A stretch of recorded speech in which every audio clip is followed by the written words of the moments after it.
निरंजन निरंकार,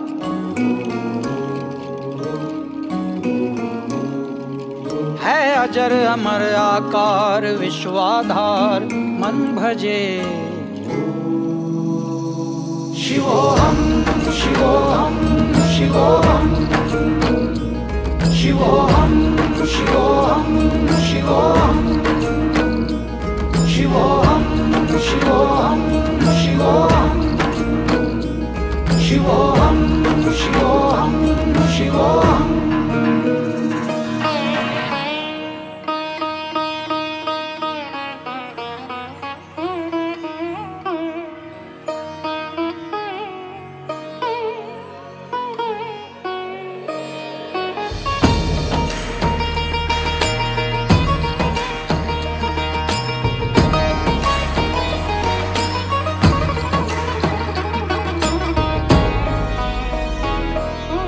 भूख में तपसी तप रहा, भोजन बीच पठार, बिलप में साधु हंस रहा, अपना ही उपजा खाए। शेष अशेष विशेष में समर्पण के भाव में। शिवोहम शिवोहम शिवोहम शिवोहम। गोगली धाम ની અંદર જે આત્મલિંગ સ્થિત હતો, એ આત્મલિંગ જેને આપણે સિદ્ધ શ્રી ધુંધલીનેશ્વર મહાદેવ, ધુંધલીનાથ મહાદેવ આપણે કહીએ છીએ, તો આજના અવસરે ધુંધલીનાથ મહાદેવના ચરણોમાં મારો કોટી કોટી નમન। તેમજ જે પણ નાથ ભક્તો ધુંધલીનાથ પ્રાગટ્ય અવસર નિમિત્તે ધુંધલીનાથ ધામમાં ઉપસ્થિત થયા છે, એ તમામ નાથ ભક્તોને પણ મારા જય ઉદૂત, જય જય મચ્છેન્દ્ર સમર્થ, જય જય મચ્છેન્દ્ર સમર્થ, જય જય મચ્છેન્દ્ર સમર્થ। સિદ્ધ શ્રી ધુંધલીનાથ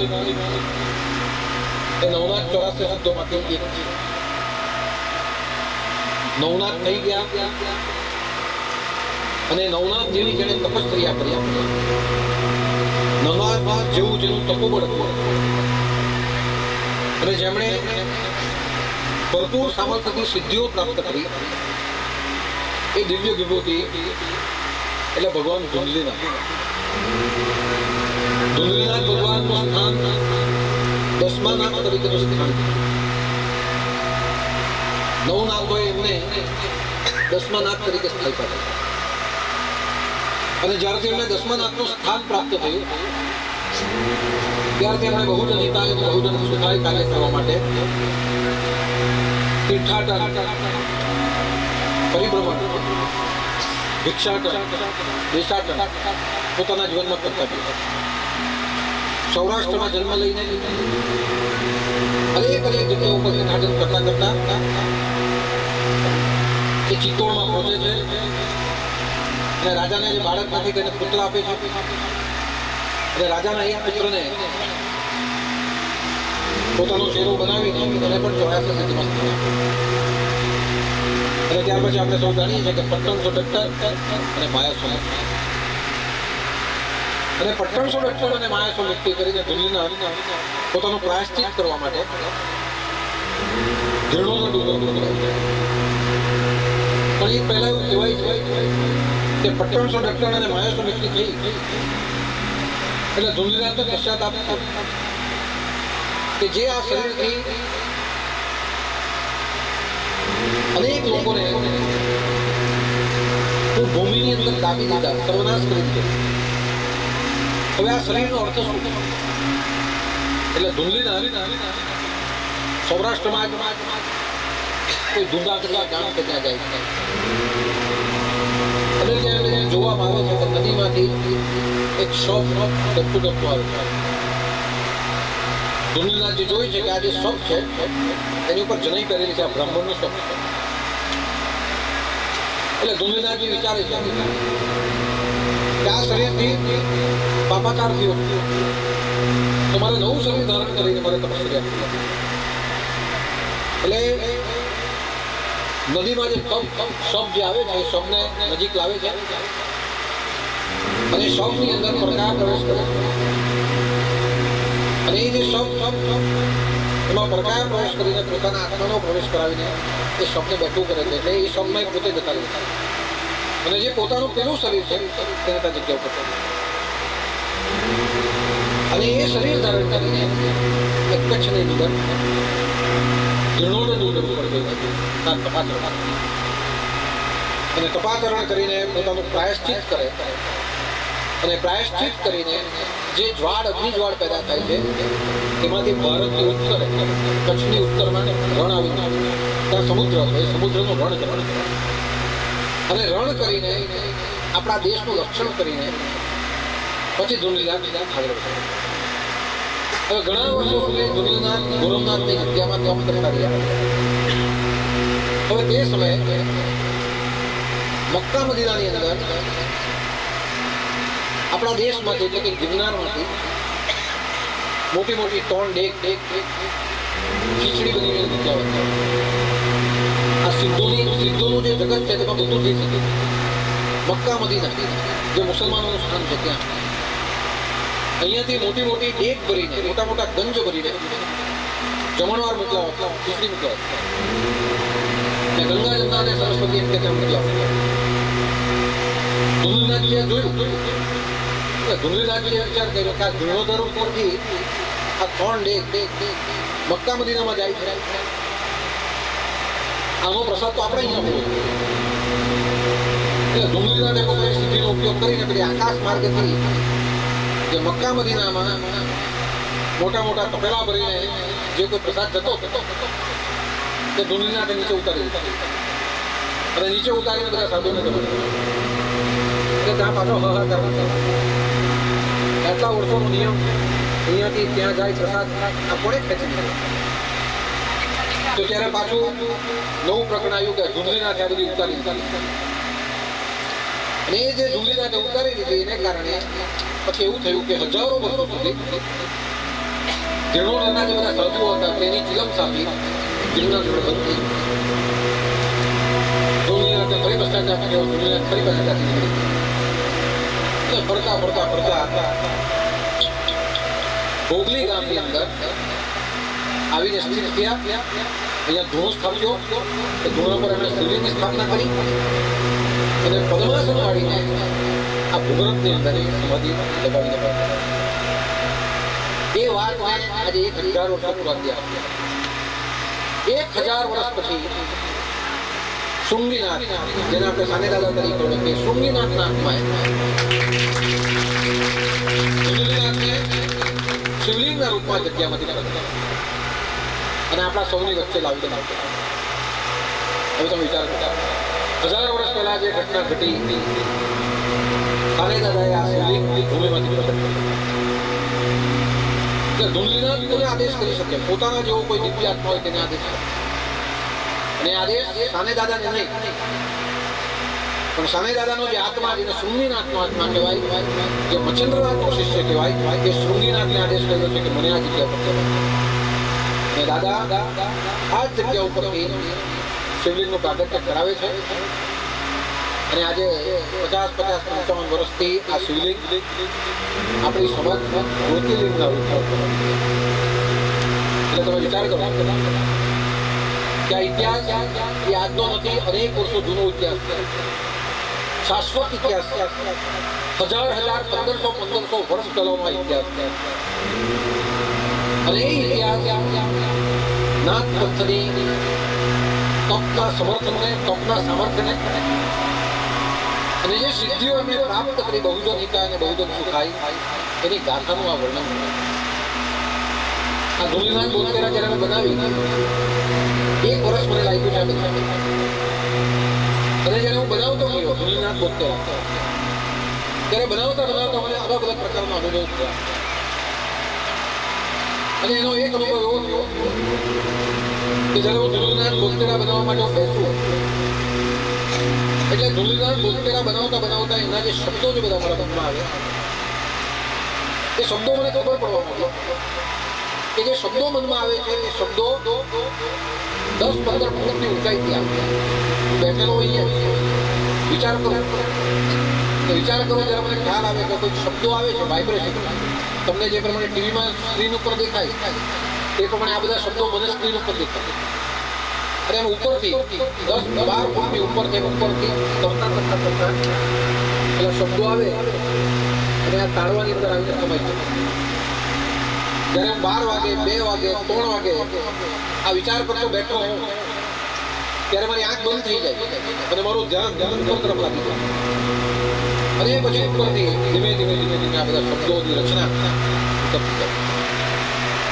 એ શબ્દો ઉતરે ખરા, પણ બનતા એક લાઈન બનતા 4 કલાક પૂરા કરાવે. ત્યારે હું ધુલીનાથને પ્રાર્થના કરી કે હીધું બનાવતા જતા હોય. ધુલીનાથ કે હું પહેલેથી થોડો હીધો ત્યાં પટ્ટણ દત્તા ઘણી બાજુ ડેક ઉતારી દીધી, અહીંયા ભૂમિમાં જતો રહ્યો. આ મારી બનાવવાની છે તારે 72 કે આમને એમ કહીને કવિતાની જેમ આવી જાવ એવું કંઈ એટલે તારે બનવું પડશે. હું તને કાચો માલ આપું, પાકો માલ તારે એ આવતી ગયું, બનતું ગયું. અને હું રિસર્ચ કર્યું ત્યાર પછી કે આ ઘટના શું થઈ, કેવી રીતે થઈ, એનો સમય કયો. ત્યારે જ્યારે હું રિસર્ચ કરતો ગયો ત્યારે મને ખબર પડી કે આબુ અંબાજીમાં ધુલીના નાટક પડે અને આબુ અંબાજીમાં કોઈની જગ્યા છે, આવું સ્થાન છે. અને ત્યાંનો ઇતિહાસ એ પ્રકારનો છે કે પટ્ટણસો કરી દીધું ધુલીના. તો એ લોકો એવું કહે છે એ જગ્યા ઉપર એકદમ વિચારવા જેવી કે ધુંધલીનાથે પટ્ટણસો જ્યારે કર્યું સમાધિમાંથી જાગૃત થઈને હજારો વર્ષ પહેલા એ જે તિથિ હતી એ તિથિ જેઠ વડે અમાસમાં 1000 વર્ષ પહેલાની તિથિ જેઠ વડે અમાસ. અને એમ કે ત્યારે ઉમર ત્યારે પટ્ટણસો કરી નાખ્યું. હવે તમે જુઓ 1000 વર્ષ પછી સાને દાદાએ જે શ્રીજીનું પ્રાગટ્ય કર્યું તેનો સમય પણ કયો જેઠ વદ. 1974માં કયું ગૂગલ મોબાઈલ હતો. 1974માં સાને દાદાને કઈ રીતે ખબર પડી કે આજે મને શ્રીજી પ્રાગટ્ય કર્યું. પણ તેનો જે ઇતિહાસ થયેલો કે જેઠ વદ અને અમાસમાં 1000 વર્ષ પહેલા ધુલીનાથે પટ્ટણસો દર્શન કરેલું અને સાને દાદાએ ધુલીનાથનું શિવલિંગ 1000 વર્ષ પછી જેઠ વદ અને અમાસમાં 74માં આ શિવલિંગને પ્રાપ્ત કર્યું.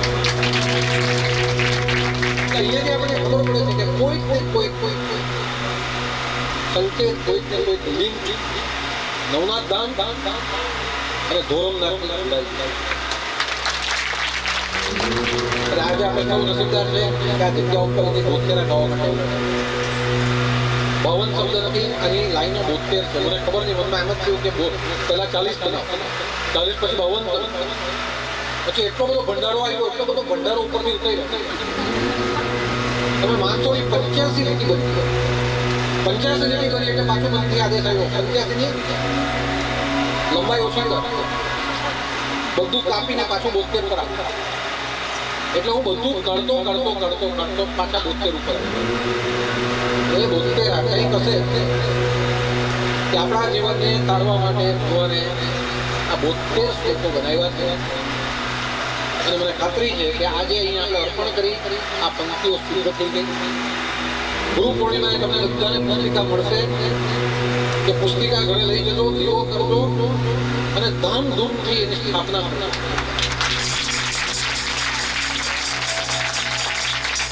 આખી 72માં ધુલીનાથે જે પણ કંઈ કર્યું છે, જે કંઈ સ્વરૂપ છે, જે કંઈ જિંદગી આ 72 મૂર્તિઓની અંદર સમાયેલી છે. હનુમાન ચાલીસા જો સીધો થઈને કામ કરી શકે તો ધુલીનાથની આ ધોરમનાથની આ 72 કેમ કામની છે?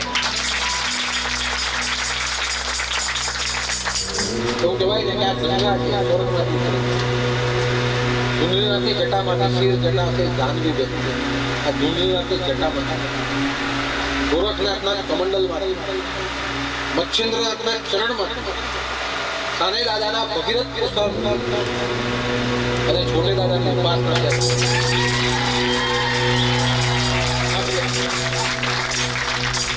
આ ત્રિપથકા ગંગા છે, ત્રિપથકા ગંગા. દાદાએ ભગીરથ પ્રયત્ન કર્યા ત્યારે અને કહેવાય ને કે ભગીરથે ગંગા પ્રગટાવીને નીકળવા માંડ્યા તો નાસિકમાં જાનુ ઋષિના આશ્રમમાં આવીને ગંગા અને બધું ખેલાન મેદાન કરવા માંડ્યા. અને એ જ્યારે ખેલાન મેદાન કરવા માંડી ત્યારે જાનુ ઋષિએ ગંગાને પી ગયા એને પોતાના કાનમાંથી કાઢી. બસ આ સ્થિતિ અહીંયા છે કે દાદાએ ભગીરથ પ્રયાસ કરીને આ શિવલિંગને પ્રગટ કરી દીધું. પછી આ ધુંધલીનાથની ગંગા આશ્રમમાં આવી અને જે ગંગા આવી તેને પી ગયો અને પછી આ શબ્દ દ્વારા વાચા દ્વારા તમારી વચ્ચે માટેનો પાઠ કરો, એનો ધ્યાન કરો અને ભરપૂર શ્રદ્ધાથી એનો પૂજા કરજો. ભગવાન ગૌરવનાથ, સિદ્ધ ધુંધલીનાથ, ધુંધલી મલ, દિવંગતનાથ તમારા બધાના જીવનનું પૂરું કરશે. માટે અવશ્ય એનો પાઠ ગુરુ પૂર્ણિમા પછી કરજો. તમે બધાએ દિવ્યાંગ દર્શન માટે આવો, કોઈ ઉતાવળ કરે નહીં. ધક્કામુક્કી થાય અને શું પરિણામ આવે છે તમે ટીવી પર જોયું છું. એટલે શાંતિથી લાઈનમાં આવજો, કોઈ ઉતાવળ નહીં કરો. વરસાદ પડે તો પડવા દેવો. જો એ ધ્યાન રાખજો, આજનો દિવસ ત્રીજાવાનો દિવસ ત્યાંની વરસાદ. આમ આ વરસાદ કાલે પડવાનો હતો બિલીમોરાની વરસાદ. અમારો સ્લેબ ભરાતો હતો તો ધુંધલીનાથને હવે પ્રાર્થના કરી કે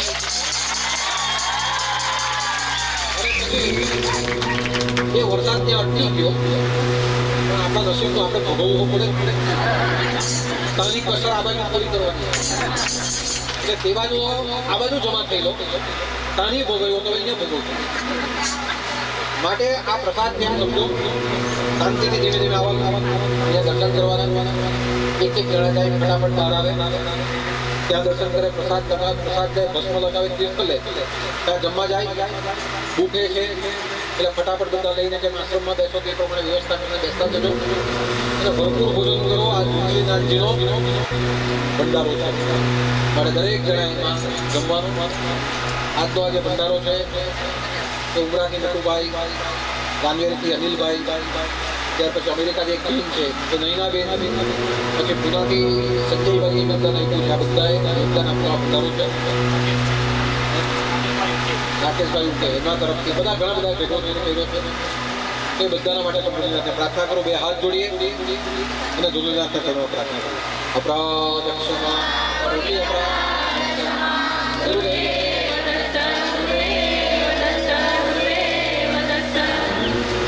ધુંધલીનાથ ભગવાન, ગૌરવનાથ દાદા, આનંદનાથ ધર્મચંદ્રનાથ, શિવ ગોરક્ષનાથ ભગવાન